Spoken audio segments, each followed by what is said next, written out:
Bu yaxınlarda mənə bir link göndərdilər. Ceyhun Sultanov adında bir idmançıdır, futbolistdir. Görürəm ağzını açıb Allah yolunda. Nəsə mənim oğlumdan danışır ki, o yuxarı təbəqədə futbolist ola bilməz, nə bilim nəsə ola bilməz.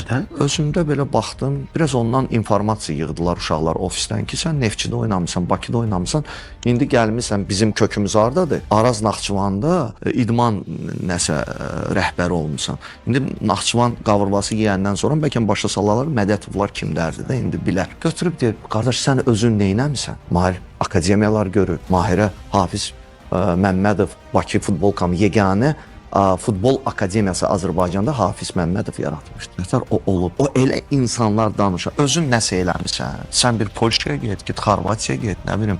Özümki olduğuna görə demirəm. Reallıdır. Heç qırağa da deyirəm. Niyə danışırsan? Ona görə bizim valideyn onun sözünə baxır, gedir yazdırır Galatasaray klubuna, hələ pul da verir. Nə bilim Fenerbahçe klubuna, Atletika klubuna. Bizim klublar da qalır belə yetişdirmir. Deyir, o elə deyirsə deməli niyə elə? Ona görə də alqış getmir.